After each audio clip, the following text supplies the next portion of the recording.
damos la bienvenida al director del Servicio de Rentas Internas, el economista José Luis Vázquez. Le damos la bienvenida, economista Vázquez, y quisiéramos conocer cuáles son las expectativas en el Servicio de Rentas Internas sobre lo que presentará como reformas tributarias Guillermo Lasso. Pero quizá para crear el escenario más adecuado para conversar sobre este tema, infórmenos cómo se va cerrando la situación tributaria en estos días finales del gobierno. ¿Qué es lo que ha sucedido en estos 4 primeros meses del año aquí en la provincia de La Azuay? Muy buenos días, estimado Gustavo, estimada Rosana, pues un gusto saludarles y un gran saludo pues a toda la ciudadanía que nos escucha en este prestigioso medio de comunicación. Efectivamente, pues vamos cerrando ya la gestión de este gobierno. Tenemos ya las cifras cerradas al primer cuatrimestre, enero-abril del año 2021, que son cifras alentadoras dentro de la situación complicada que vive el país, pues estamos comparando un año 2021 frente a un año 2020, por no decir el más complicado de la historia del país, en donde tuvimos un déficit cercano al 8% del PIB. Entonces, claro, lo que se espera, por supuesto, es que este año 2021 tengamos un crecimiento con respecto a al año tan complicado como fue el año 2020. Y con eso no quiero decir que el año 2021 sea más sencillo. Es un año que esperamos que exista la recuperación, que esperamos que se dinamice la economía, pero como vemos, la ciudad, el país está confinada los fines de semana, está con un toque de queda que va desde las 8 de la noche. Entonces eso, por supuesto, tiene una implicación severa en la economía ecuatoriana. Por supuesto, primero estará la salud de los ecuatorianos, estamos de acuerdo, pero no podemos negar en que eso impacta a nuestra economía, impacta a algunos sectores económicos, como es el comercio, por ejemplo, el turismo, la hotelería, en donde vemos que las cifras todavía no se reactivan. Y esperemos más bien que el tema de vacunación venga teniendo una mejor activación por parte del gobierno y del siguiente gobierno, por supuesto, como se ha ofrecido, porque de ello depende la anhelada recuperación económica para que ya tengamos mejores cifras. Sin embargo, las cifras en el Azuay, pues, primeramente, bueno, a nivel nacional hemos cerrado con 4.874 millones de dólares. ¿Qué significa esto? Significa un crecimiento del 1% con respecto a lo obtenido el año anterior, en el año 2020. ¿Está hablando usted de los primeros 4 meses de este año? Así es, los primeros 4 meses, enero, abril, se ha cerrado ya la recaudación y tenemos un crecimiento a nivel nacional que es del 1%. Tenemos recaudación importante en lo que respecta a impuesto a la renta de personas naturales en el mes de marzo y también la renta de personas jurídicas en el mes de abril, considerando, por supuesto, que fue la declaración de renta del año 2020 la que se declaró en este ejercicio. Y claro, un año 2020 tan complicado que no esperábamos mayor crecimiento. Se ve reflejado en un 1% a nivel nacional, pero vamos viendo las cifras a nivel local. En Azuay, en Cuenca, Azuay siendo la tercera ciudad en aporte a recaudación a nivel nacional después de la provincia de Pichincha y de Guayas, pues hemos obtenido una recaudación de 256 millones de dólares.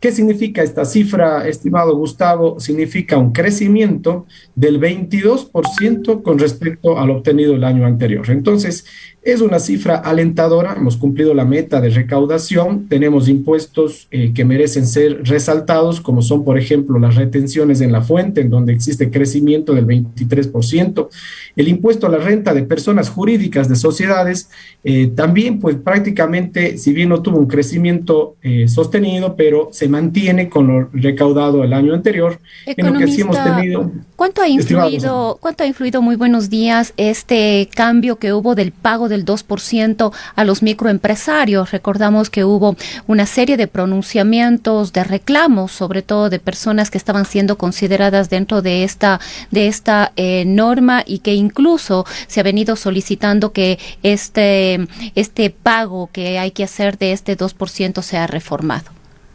Sí, efectivamente le tenemos a la cifra. Bueno, como les decía, en personas naturales obtuvimos de esos 256 millones en personas naturales en el régimen normal, obtuvimos una cifra muy cercana a los 7 millones de dólares, que significa un crecimiento del 2%. 22 millones de impuesto a la renta a sociedades. Y ahí llegamos a la pregunta, estimada Rosana, pues el régimen de microempresarios, ¿cuánta recaudación le dio a la SUAY? De esos 256 millones, pues hemos obtenido 3 millones y un poquito más, 3 millones 300 en lo que respecta a microempresarios. Recordemos a la ciudadanía, el régimen de microempresarios, pues fue aprobado hace más de un año ya por la Asamblea Nacional después de una propuesta, por supuesto, del Ejecutivo, y conlleva pues un objetivo que es la simplificación de las obligaciones tributarias. En este sentido, las obligaciones del IVA, del ICE, del impuesto a la renta, pues en el caso del IVA, lo que se venía haciendo de manera mensual, pues se ha convertido de manera semestral. La mayoría de contribuyentes que eran agentes de retención ya no lo son, lo cual sí simplifica su actividad tributaria. Sin embargo, tenemos una tarifa del 2% a los ingresos. Esa es la parte que debe discutirse, que debe conversarse, pues eso es lo que ha traído quejas por parte de muchos empresarios, microempresarios, emprendedores. Hay que resaltar que esta ley estuvo vigente desde enero del año 2020. A ese momento no existía pandemia en el país. La pandemia penosamente llegó con fuerza a partir del mes de marzo o abril. Y claro, una vez ya aprobada esta ley con un escenario distinto, pues claro, vemos los resultados que si bien se transparentan en una recaudación positiva de más de 3 millones de dólares, eso no quita que el nuevo gobierno, como así lo ha ofrecido, va a revisar este régimen de microempresarios. Entonces, ¿la idea cuál es? La idea es que veamos un régimen que cumpla con el objetivo principal, que es la simplificación de las obligaciones tributarias, que no sea un dolor de cabeza el cumplir con los impuestos del SRI, ¿no es cierto? Pero por otro lado, también necesitamos de esa recaudación tan importante en estos momentos tan difíciles que vive el país. Todos debemos es muy importante, aportar. Y esto lo hemos discutido con usted, economista Vázquez, en otros espacios, de que los impuestos tengan una lógica. Esto el propio presidente elegido de Ecuador ha señalado que este impuesto a los microempresarios, sobre todo en los casos en los cuales no hay utilidades en la empresa, no debería darse. Pues la filosofía del impuesto a la renta es eso, a la renta, no a los ingresos. Bueno, ahí tendríamos que analizar algunas situaciones. Existen regímenes que pueden conllevar un impuesto al ingreso o simplemente el derecho de estar en ese régimen pueda significar que el beneficio que se está dando en la simplificación tributaria conlleve a que por lo menos se pague algo al Estado. Habrá que analizar si es que ese 2% es el adecuado, posiblemente no en este escenario de pandemia, posiblemente que sea un régimen, por ejemplo, voluntario, o como usted bien lo dice, estimado Gustavo, que se grave a la utilidad. ¿Por qué digo esto? Porque sí tenemos un régimen que es el RICE. El RICE es un régimen para los más pequeños empresarios que ha tenido éxito, digamos, de alguna manera, porque ¿en qué consiste el RICE? Pues en que simplifica las obligaciones tributarias y no realizan los contribuyentes ninguna declaración. Se olvidan de retener, no hacen declaración alguna, pero claro, ¿cómo compensamos esa situación? Con una cuota mensual, que grava obviamente una cuota de acuerdo a la actividad económica y al monto de los ingresos que tiene el contribuyente. Si el contribuyente pasa de ese nivel de ingresos, pues paga una cuota mayor. Y nos ha ido bien, porque más bien la gente y los contribuyentes que le ven como a una situación muy complicada el cumplir impuestos, al ver el RICE, ven que se facilitan las obligaciones tributarias y están de acuerdo con contribuir esa cuota al Estado. Entonces, vemos que en ese caso ha funcionado. Acá pues se pretendía tener una idea algo similar, que se simplifiquen las obligaciones, que ya no existan esas retenciones que obviamente le quitan también al Estado liquidez mes a mes, pero de otra manera tenemos que buscar que se compense esa parte tributaria. Ahora, el RICE está dirigido a un sector económico muy pequeño, incluso más pequeño que lo de los microempresarios.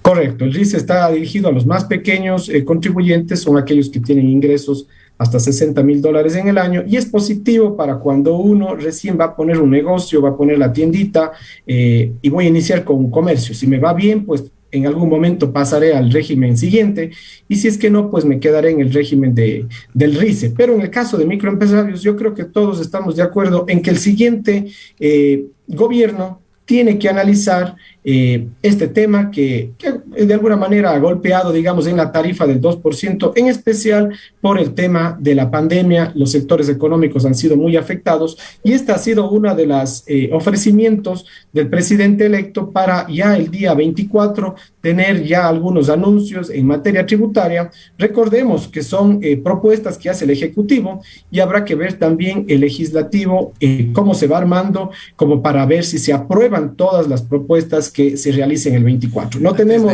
mayores... de entrar en detalle y especular, diríamos, o hacer previsiones sobre lo que pueda venir, economista Vázquez, hay criterios sobre los impuestos actuales en Ecuador, sobre la denominada presión tributaria, y este es un tema recurrente en el cual no hay acuerdos entre los analistas. Unos dicen que Ecuador tiene una presión tributaria demasiado alta, otros dicen que sigue baja con respecto a otros países vecinos, países en Latinoamérica. Pero acabamos, para tomar un dato fresco, de entrevistar a un experto de la Universidad SEC, y él señala que un reflejo indirecto de esto puede ser la inversión extranjera, y que Ecuador está muy deficitario en esto, que apenas tiene un 0,7% del PIB de inversión extranjera, comparado con un 2,5% que es el promedio de la región, y él atribuye a que en Ecuador hay demasiada carga tributaria, de que no es un escenario atractivo para los inversores. Bueno, habrá que analizar algunos puntos. Yo creo que sería importante analizar impuesto por impuesto, ¿no es cierto? No tenemos todavía esta propuesta de cambios de la ley de régimen tributario, de la ley de comercio, ¿no es cierto?, del Código Orgánico de Producción. Entonces, analicemos, por ejemplo, el IVA. El IVA, ¿cómo le vemos actualmente con una tarifa del 12%? Una reducción, un aumento del IVA, ¿qué significa? Pues significan $500 millones. Entonces, si ofrecemos o vamos a tener la idea de bajar el IVA, por ejemplo, 2 puntos, hablamos de que vamos a tener que compensar esos $1.000 millones de alguna parte. Y de igual manera, pues, si es que vamos a subir, si bien significa un aumento de la recaudación tributaria, lo cual es positivo en un impuesto indirecto, que no es el más justo, porque no va a gravar a los que más tienen, sino que va a gravar a toda la población, pero es fácil de recaudar. Tenemos que también observar la situación en la que se encuentra el país. El país se encuentra en una situación de pandemia, no tiene reactivación económica todavía, y claro, gravar un impuesto en este momento, desde mi punto de vista, humildemente no es lo más recomendado, un aumento del IVA. Sin embargo, una disminución tampoco le veo posible. Entonces, claro, lo que se escucha de acuerdo a la propuesta es que podamos focalizar esa baja del IVA, pero solamente a los feriados, por ejemplo. Entonces, ahí es una idea importante, interesante, nueva, que se la tiene que analizar, pero también ya tenemos que estar en los puestos ya operativos, como para ver si es que los sistemas nos permiten hacer esa baja solamente por 2 o 3 días, porque en caso contrario, nosotros al momento pues manejamos ya muchos contribuyentes que tienen la facturación electrónica, que va a implicar que esos 3 o 4 días ajusten sus sistemas, que toda la parte operativa de formularios, de anexos del servicio de rentas internas tenga que cambiar. No digo que sea algo imposible, pero posiblemente tome un tiempo hasta adaptar la parte operativa en esta idea de focalizar el IVA para los feriados, lo cual sería positivo. ¿Qué tipo de medidas cree usted que van a venir con Guillermo Lasso, economista Vázquez? ¿Se han hecho interconsultas quizá con el actual servicio de rentas internas, con ese equipo que está trabajando la propuesta que probablemente la dará a conocer ya el 24 de mayo el nuevo presidente de Ecuador? Bueno, lo que hemos sabido y que es de conocimiento público es que tenemos ya al ministro de Economía y Finanzas, el economista Cueva. Sin embargo, hasta el momento no tenemos conocimiento de quién será la persona que venga de director general del Servicio de Rentas Internas, peor aún, de directores zonales. Estamos a la expectativa, estamos a la espera, porque por respeto y por supuesto la ciudadanía, estamos prestos para realizar esta transición de manera ordenada. Lo que sí podemos comentarles es que existen en el alto nivel por parte del economista Mauricio Pozo, ministro de Economía, y el nuevo ministro, pues ya conversaciones con los equipos de trabajo para matizar, digamos, estas propuestas que se las realizaron ya, pero que se tienen que ver si en la práctica son factibles y en qué momento se las puede dar, ¿no? Por ahí, pero es importante también el tema que ha mencionado, el tema de eliminar las exenciones, las rebajas tributarias, ¿no es cierto? Tenemos un abanico de exenciones en la norma tributaria, en la ley de régimen tributario, a partir del artículo 9 de la ley de régimen tributario, que posiblemente tienen que ser examinadas, pues son rebajas, son exenciones, por ejemplo, del impuesto a la renta, que posiblemente no estén cumpliendo el objetivo, es decir, atraer empleo, como usted decía, la inversión extranjera, que es importantísima, pero posiblemente se estén beneficiando empresas que no son las que se quieren, ¿no es cierto? Aquellas que den empleo, que den recaudación, por supuesto. Entonces, si es que tenemos una exoneración del impuesto a la renta de 5 años, de 10 años, estamos hablando de que no percibimos impuestos. Entonces, yo creo que más bien el inversionista lo que va a buscar, más allá de que le rebajen los impuestos, porque la presión fiscal es importante, pero yo no creo que sea Ecuador el país donde la carga impositiva sea de las mayores de América Latina. No lo es. Un IVA del 12% no lo es. Un impuesto a la renta de 25% tampoco lo es. No lo digo que haya que revisarlo, pero... Claro, pero no nos quedemos solamente en estos dos impuestos, que sí son los más importantes. Hay tributos y en ocasiones, sobre todo antes de las campañas electorales, se habla de estos temas. Recordamos actores que nos han hablado de que en Ecuador los contribuyentes tienen que pagar hasta una treintena de impuestos, y todo esto, algunos muy pequeños, van sumando. Y quizás vale la pena sumar a esto no solamente la cantidad de impuestos, sino todos los trámites que un emprendedor, un microempresario, un empresario, cualquier profesional tiene que hacer. Realmente son muchos los pasos que hay que cumplir, son trámites complejos que además han tenido de una manera sostenida cambios que generan además confusiones también en los ciudadanos. Entonces, quizás de la mano va todo el tema de la burocracia y la tramitología. Sí, estamos completamente de acuerdo. Yo creo que el nuevo gobierno tiene que mirar, obviamente, no solo los dos impuestos, IVA y renta, que son los más importantes. También se ha mencionado el impuesto a la salida de divisas. Estamos de acuerdo.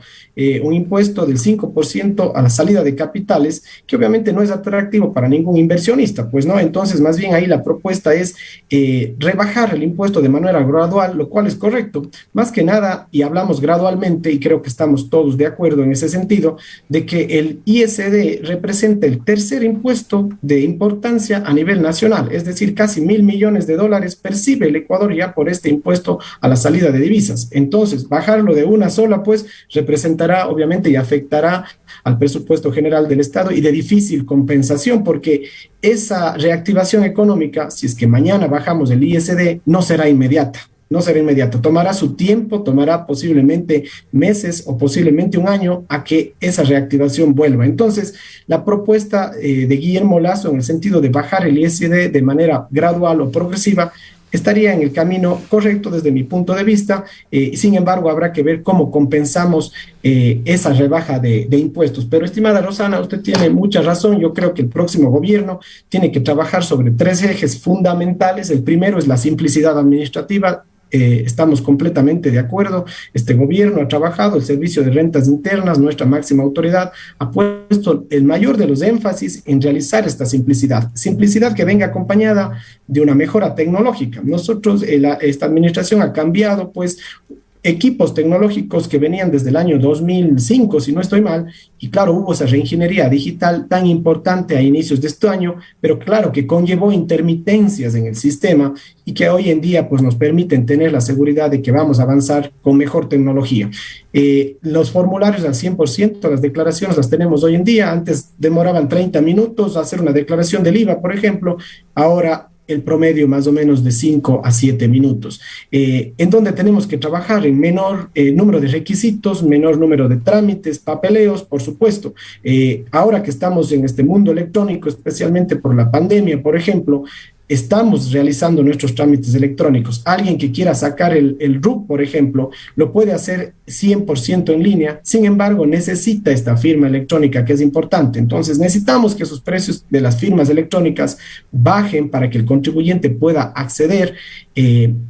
Y también esos formularios que lo llena el contribuyente, si bien se está trabajando, que sea un formulario inteligente. Es decir, si es que yo voy llenando el formulario de actualización del RUC, que me vaya ya avisando el sistema si es que yo ya tengo un error, y con ello pues tener la certeza de que mi trámite va a prosperar y va a ser atendido en el menor tiempo. Entonces yo creo que la parte de la simplicidad, requisitos, es algo muy importante por donde tiene que caminar el siguiente gobierno, no solamente con el SRI, sino con todas las instituciones públicas. Por otro lado, pues...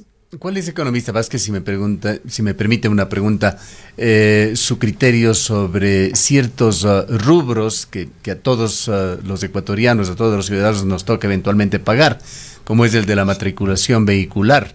Un rubro que ha venido sufriendo distorsiones con el tiempo.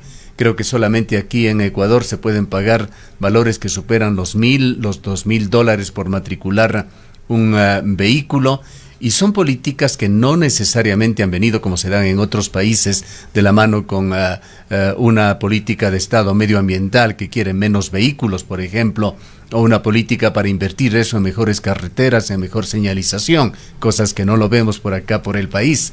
¿Cómo ve usted este tema de la matrícula de vehículos, que es otro impuesto y muy oneroso que pagamos los ciudadanos? Sí, estimadamente, realmente es un impuesto o un conjunto de impuestos, digamos, de tasas que paga el contribuyente, y que, claro, hay que diferenciarlos, ¿no es cierto? Por un lado tenemos los impuestos que maneja el Estado ecuatoriano, el impuesto a los vehículos motorizados, que yo creo que es un impuesto que está correcto, porque grava la capacidad contributiva del contribuyente a quien tiene un vehículo, y que, claro, grava al avalúo del vehículo. Es decir, si yo compro un vehículo muy caro, de lujo, va a gravar mucho más, especialmente en los primeros años, porque obedece a una depreciación, a un desgaste de ese bien, y claro, después posiblemente del quinto año tenga ya un valor mucho menor. Entonces, si es que yo compro un carro usado, por ejemplo, que no es un carro de lujo, no vamos a tener un impuesto mayor, no vamos a tener un impuesto alto. Entonces, yo creo que ese impuesto, y que se lo ha manejado ya por muchos años, el impuesto a la propiedad de los vehículos motorizados, que claro, vamos a ver cifras altas en carros nuevos, especialmente en vehículos pues que superan los $30,000. Vehículos motorizados que vienen también ya sujetos a altísimos impuestos. Aquí un vehículo en términos generales cuesta el doble que en países con economía más abierta. No tenemos que ir siquiera a Estados Unidos o a Europa, a los grandes productores. Comparemos los precios de vehículos con el vecino país del sur, con el Perú. Correcto. Pero yo podría ahí acotar que no se debe al impuesto a los vehículos motorizados, y ya le vamos a ver a qué se debe, ¿no es cierto? Correcto.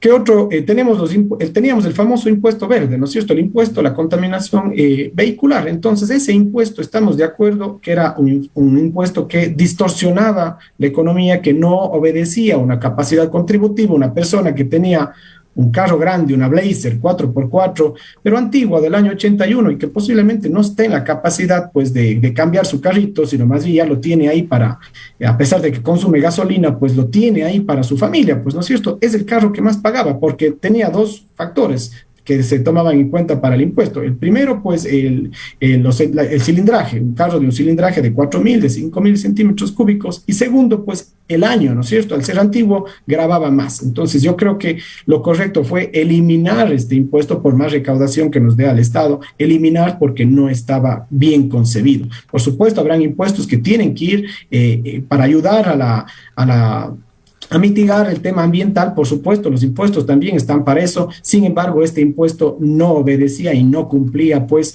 el objetivo principal. Entonces, ese impuesto a la actualidad, digamos, en la actualidad no existe, ya no está dentro del rubro de impuestos que pagan. Vamos viendo los impuestos. Entonces, esos son los impuestos que maneja el Servicio de Rentas Internas, pero existen, claro, más impuestos que vienen por parte del municipio. Por ejemplo, un impuesto al rodaje, vienen también las tasas de la ANT, tenemos también cuando vamos a hacer la matriculación, el Cuenca Aire, cuando vendemos un vehículo usado también se grava el 2 por 1000, me parece. Entonces, claro, en conjunto ya representan bastante dinero para los ecuatorianos. Eso por un lado, y habrá que revisar entonces en conjunto tanto GATS como gobierno, si es que se puede reformar en algo esta parte. Pero el impuesto a la propiedad de los vehículos motorizados, que es el principal que lo tenemos como servicio de rentas internas, sí grava a la capacidad contributiva del contribuyente. Es decir, si yo tengo un carro de lujo, va a gravar más. Si es que yo tengo un carrito usado que es de años atrás, pues va a gravar un valor residual. Pero claro, hay que analizar las otras tasas de impuestos. Seguramente. Sí, exactamente. Pero por otro lado, estimado Gustavo, y usted tiene razón, ¿cuáles son aquellos? Yo quiero comprarme un carro, ¿no es cierto? Que no sea de lujo, pero un carrito de trabajo. ¿Por qué aquí es más caro que en otras partes? Por supuesto, los aranceles, por supuesto, el IVA que también se lo grava, y también aquí este impuesto que yo creo que merece ser revisado, que es el impuesto a los consumos especiales, el ICE. El ICE grava o debe gravar pues aquellos bienes de lujo, suntuarios, y también algunos otros, ¿no es cierto?, del consumo. Entonces, este ICE, al tener una importación de vehículos, también encarece, pues, ya el valor, el precio final del cliente, ¿no es cierto?, de la persona interesada en adquirir un vehículo. Entonces, yo creo que el ICE, y además que tiene una fórmula que es bastante compleja, muy técnica de entenderla, que deja muchas subjetividades al momento de aplicarlo, yo creo que merece ser revisado, porque tenemos un ICE a las bebidas alcohólicas, un ICE a los perfumes, un ICE a los vehículos, a la telefonía celular, por ejemplo.